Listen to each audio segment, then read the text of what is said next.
Баршаңызға сәлем, сіздермен Фариза асханасы арнама қош келдіңіздер. Бүгін сіздермен шабдалы, яғни персиктан варенье дайындайтын боламыз. Әркім әрқалай дайындайды, сондықтан да мен де өз дайындау әдісімен бөлісейін деп шештім.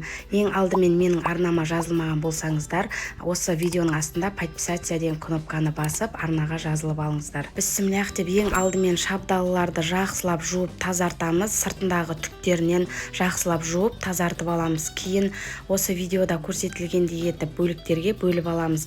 Әркім өз қалауынша бөліктерге бөлсеңіздер болады. Мен осындай ұсақ бөліктерге бөліп алдым, жегенде ыңғайлы болу үшін. Бұл ешқандай да езіліп кетпейді, сондықтан да ұсақ етіп кесе берсеңіздер болады. Кейін кесіп алған шабдалыларымызды бірден қайнататын ыдысымызға салып аламыз.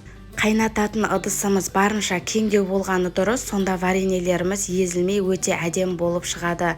Осы персиктарымыздың үстіне керегінше қантымызды салып, бір түнге немесе 4-5 сағатқа қалдырамыз. Мінекей мен бір түнге қалдырдым, бір түннен кейін осылай қанты еріп, шабдалының өзінің суы бөлініп шығады, осылай сұйық боп, енді оны қатты отта қайнатуға жібереміз. Қатты отта бір қайнап шыққаннан кейін осылай бірінші қайнағанда ғана аздап қана көбігін аламын, одан кейінгі қайнаған кезде көбіктерін алмаймын. Жақсылап араластырып, астын қатты оттан сәл ғана азайтып 5-6 минуттың көлемінде қайнатамыз, одан көп қайнатпаймыз. Менде шабдалы өте тәтті болғандықтан 1,5 килограмм шабдалыға 1 килограмм қант қостым. Егер қышқылдау болатын болса, 1-1 қоссаңыздар болады. Мінекей менде 5-6 минуттың көлемінде қайнады. Енді оны өшіріп, суығанша қалдырамыз. Мінекей біздің вареньеміз 2-3 сағаттың көлемінде суыды. Кәдімгідей салқын болғаннан кейін оны қайтадан қатты отқа қойып, қайтадан бір қайнатамыз.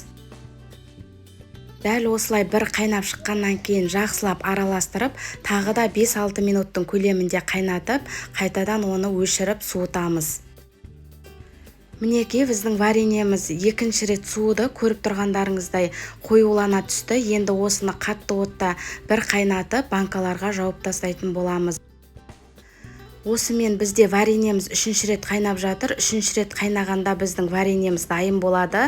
Енді банкаларымызды парлап, мен осы тәсілмен парлаймын. Парлап алып, банкаларымызға салып, жауып тастаймыз. Міндетті түрде қақпақтарында ыстық суда бір қайнатып аламыз. Вареньеміз ыстық күйінде өте сұйық болып тұрады. Ол уақыт өте келе тұрғаннан кейін қоюлана түсіп, өте әдемі болып шығады.